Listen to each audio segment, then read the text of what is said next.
Olá pessoal, seja muito bem-vindo à nossa plataforma aqui nas redes sociais, tanto no YouTube como também no Facebook. Hoje vamos fazer uma reflexão muito bacana também, baseado no tema Cavando Poços para o Futuro. Estamos chegando aí, um ano novo, tudo novo, né?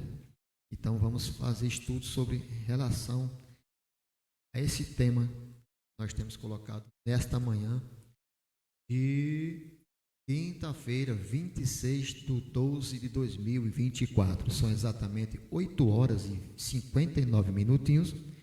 Vamos trazer para vocês esta manhã maravilhosa, chuvosa aqui no estado de São Paulo, um estudo bacana.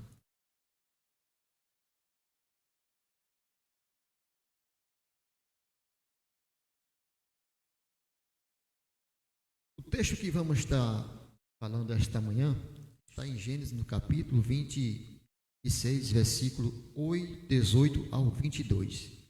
E diz assim a palavra do Senhor: E tornou Isaque e cavou os poços de água que cavaram nos dias de Abraão seu pai, e que os filisteus entulharam depois da morte de Abraão, e chamou pelos nomes que o chamaram seu pai.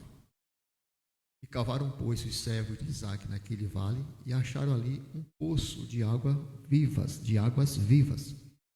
E os pastores de Gerar porfiaram com os pastores de Isaque, ou seja, contenderam, dizendo: Esta água é nossa. Por isso chamou aquele poço Ezeque, porque contenderam com ele. Então cavaram outro poço e também porfiaram sobre ele, pois isso chamou Sitna.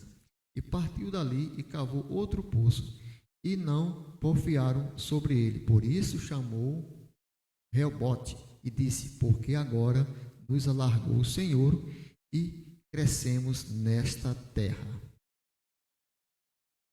Nossa introdução: nos tempos antigos, cavar poços era uma necessidade vital para tudo o que faziam. Antes de plantar ou criar animais, eram precisos saber se os poços seriam suficientes para o sustento.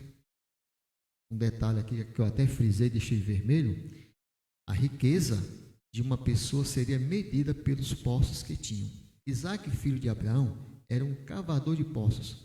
Aonde ia, Deus prosperava a sua vida, mesmo em tempo de fome, conforme está em Gênesis, no capítulo 26, versículo 1, que diz: E havia fome na terra, ali da primeira fome que foi nos dias de Abraão. Por isso foi Isaque a Abimeleque, rei dos filisteus, em Gerar. Em Gênesis 26:12-16, e semeou Isaque naquela mesma terra e colheu naquele mesmo ano sem medidas. Eu vou explicar para você o significado disso aqui, tá bom?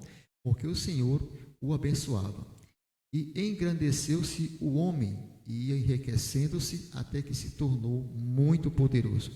E tinha possessão de ovelhas e possessão de vacas e muita gente de serviço, de maneira que os filisteus o invejavam. Olha, detalhe que a inveja não vem de hoje não, é até passados. E todos os poços que os servos de seu pai tinham cavado nos dias de seu pai Abraão, os filisteus entulharam e encheram de terra. Disse também Abimeleque a Isaque: Aparta-te de nós, porque muito mais poderoso te tens feito do que nós.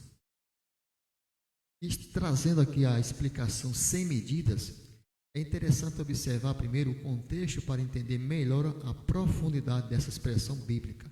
Isaque estava vivendo em um contexto de fome onde morava, em Gênesis 26:1. Após ser orientado pelo Senhor para não ir para o Egito, Isaque obedeceu debaixo da promessa no cuidado do Senhor e ficou na terra de Gerar, em Gênesis 26:2-6. E foi nessa terra que Isaque semeou debaixo de bênção de Deus e colheu no mesmo ano 100 por 1. 100 por 1 significa que cada semente rendeu 100 vezes mais. Porém, não temos aqui uma conta matemática exata de alguém que acompanhou cada semente para ver quanto cada uma dava. A expressão redonda 100 ela visa, meus queridos, mostrar algo grande e próspero que ocorreu vindo do algo pequeno. Uma semente, portanto, recolhe a 100 por 1 é uma figura de linguagem que visa mostrar uma colheita extremamente abundante e grandiosa. E aqui vamos trazer o estudo. Você vai estar cavando poço para o futuro? Você vai estar cavando um poço para o futuro? Então vamos refletir nos 5 poços que Isaac cavou e entender o que Deus quer para o nosso futuro. Aqui tem uma imagem ilustrativa de um poço. E o primeiro poço vai ser o poço de Gerar, que significa entulhado, no versículo 18. E tornou Isaac a abrir os poços que se cavaram nos dias de Abraão, seu pai, porque os filisteus haviam entulhado depois da morte de Abraão, e lhe deu os mesmos nomes que já seu pai lhe havia posto. Por causa desse crescimento, por causa do seu crescimento e prosperidade, que causam muita inveja, a inveja é impressionante, viu? Os inimigos, Isaac teve que se mudar para um vale de Gerar, que significa região ou lugar do pernoite. Seu pai Abraão tinha passado por ali apertos e poços, abertos poços na realidade. Os primeiros poços abertos por Isaac foram os poços antigos de seu pai Abraão, e pessoas invejosas tinham enchido de entulho. Quantas pessoas têm enchido, têm tentado parar a sua prosperidade por causa da inveja? Estes poços foram restaurados por Isaac e voltaram a fluir água. Muitas pessoas não sabem cavar poços e ficam entulhando os poços dos outros. São pessoas que só sabem ver defeitos e dificuldades e nunca reconhecem seu trabalho. Lançam pedras para pesar e fechar sua capacidade de fluir. Se entulharem seus poços, não parem de cavar. Continue limpando seus poços e nunca deixe que seja cheio de pedras. Lance fora tudo que não edifica, restaure os seus poços.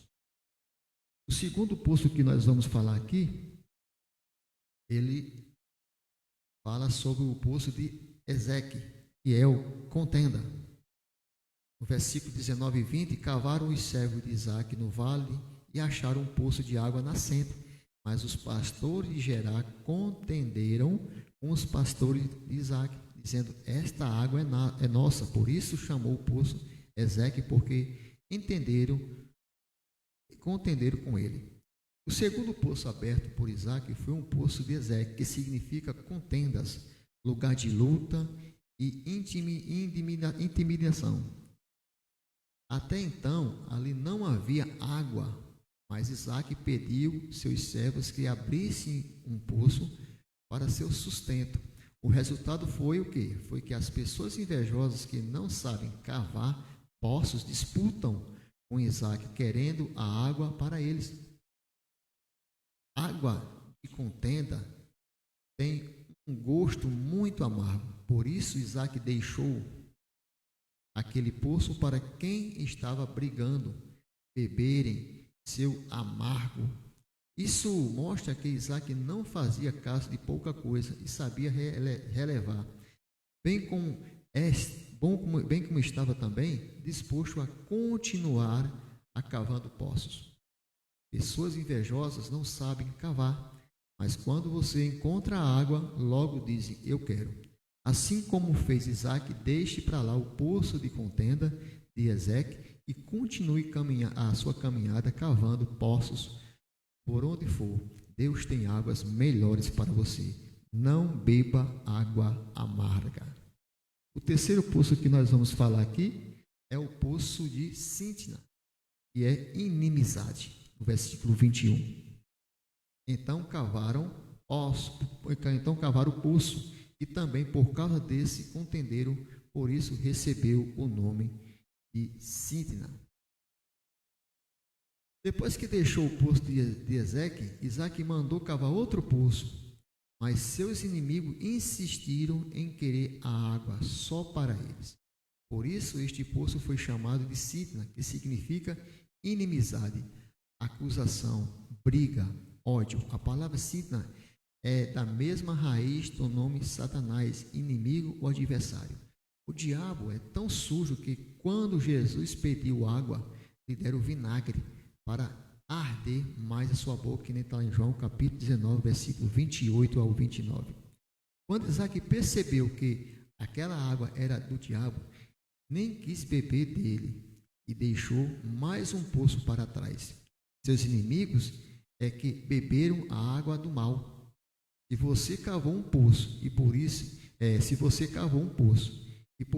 foi alvo de inimizade, peça a Deus que abra outras portas e te dê condições de continuar cavando poços para o seu sustento. Como diz o ditado popular, mais tem Deus para dar do que o diabo para roubar. Quarto poço, que é o de rebote, que significa prosperidade, no versículo 22. Partindo dali, cavou ainda outro poço, e como por esse não contenderam, chamou-lhe de rebote, e disse, porque agora nos deu lugar o Senhor, e prosperemos na terra. Isaac continuou cavando poços e encontrou água novamente. Desta vez, ninguém o perturbou, e por isso chamou o poço de rebote, que significa lugar espaçoso, lugar de descanso e de alívio. Aquele era um lugar muito aberto e largo. Certamente Deus é quem mostrou aquele lugar para Isaac e lhe dava o faro para encontrar águas. Se Isaac não tivesse preservado, estaria bebendo a água do entulho, a água da amargura, da contenda e até a água do diabo. Mas como continuou cavando poços, Isaac encontrou águas de prosperidade.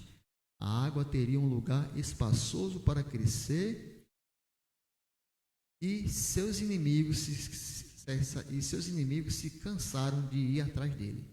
Provavelmente seus inimigos estavam cheios de águas entulhadas, amargosas, venenosas, que eles mesmos contaminaram.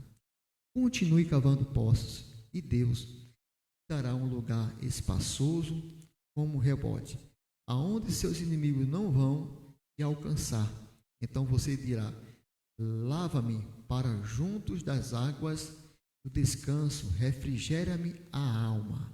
Salmo 23, 2 e 3.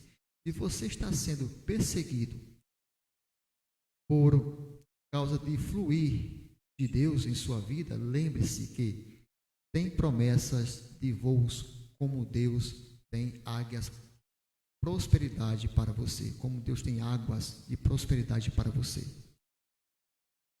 Quarto poço, aliás, o quinto poço, Berseba, que significa promessa, no versículo 32 e 33. Nesse mesmo dia, vieram os servos de Isaac e dando-lhe notícia do poço que tinha cavado, e acharam águas ao poço e chamou-lhe Seba. Por isso, Berseba é o nome daquela cidade até o dia de hoje. Berseba significa lugar de juramento, de aliança ou promessa, meus amados. Gênesis 21, 31. Ali em Berseba, Isaac e Abimeleque juraram da parte a parte. Isaac os despediu e eles se foram em paz. Gênesis 26, 31.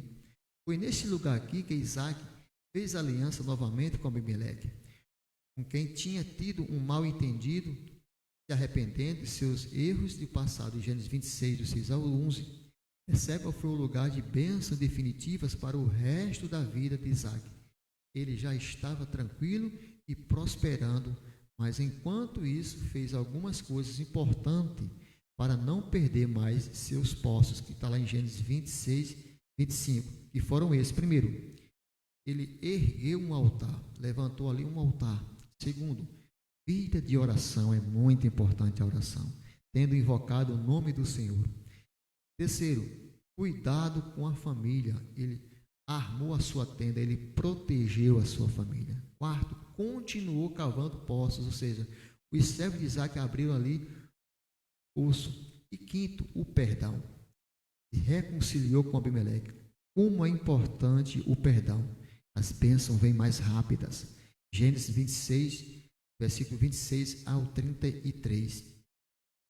Assim que Isaac confirmou totalmente a sua vida com Deus, família, e se consertou de seus erros, naquele mesmo dia recebeu a notícia de que tinha achado água novamente, garantido seu sustento por muito tempo. Em Berseba, Isaac experimentou as promessas de Deus para a sua vida, de que serei contigo e te abençoarei, porque a ti e a tua descendência darei todas estas terras e confirmarei o juramento que fiz a Abraão teu pai, multiplicarei a tua descendência como as estrelas dos céus e lhe darei todas estas terras. Na tua descendência serão abençoadas todas as nações da terra. Gênesis 26, versículo 3 e 4. Por isso, Berseba é lugar de promessa, é de paz. Foi em Berseba que Isaac armou sua tenda, versículo 25, e constituiu, aliás, sua vida em família. Cavar poço significa preciso continuar acreditando que irei encontrar as águas profundas. Mesmo em tempos difíceis, Deus tem promessas para seus servos e que, passando pelo vale árido, faz dele um manancial de bênçãos, o cobre a primeira chuva. No Salmo 84, 6. As promessas de Deus são fontes inesgotáveis para saciar todas as nossas necessidades. As palavras de Deus para a sua vida vão se cumprir, mas primeiro é preciso fazer sua parte, restaurando seu altar, sua família, consertar os erros e continuar cavando para encontrar água. As promessas de Deus são uma fonte de bênção. E aqui estamos caminhando para a conclusão. Cave novos poços para o futuro. Está chegando aí 2025. Não vale a pena brigar por causa de água, mas vale a pena cavar e beber a água da tua própria cisterna e das correntes do teu poço. Provérbios capítulo 5, versículo 15. Deus tem muito para nossas vidas e Jesus garantiu que quem crê em mim, como diz as Escrituras, do seu interior fluirão rios de águas vivas. João 7,38. Deus tem um futuro de bênçãos para a sua vida, mas é preciso lutar muito, sabendo que dificuldades podem vir no caminho, mas a vitória é certa. Se você perdeu um poço e cavou, o seu esforço, não pare de cavar, porque onde você for, Deus fará fluir em sua vida. Pessoas invejosas te perseguem, porque nada flui que eles fazem, pois não tem a presença de Deus. Não beba água entulhada, amargosas de contendas e nem água do diabo. Deus tem águas de prosperidade e promessas infinitas para a sua vida. Cavar poços é trabalhoso e difícil, mas é recompensador ver as águas fluindo e se refrescar na presença de Deus. Continue cavando, não pare. E aqui nós estamos finalizando o nosso estudo de hoje, de quinta-feira. Deus abençoe você este dia, Deus abençoe sua família e até a próxima, se assim o nosso bondoso Deus nos permitir.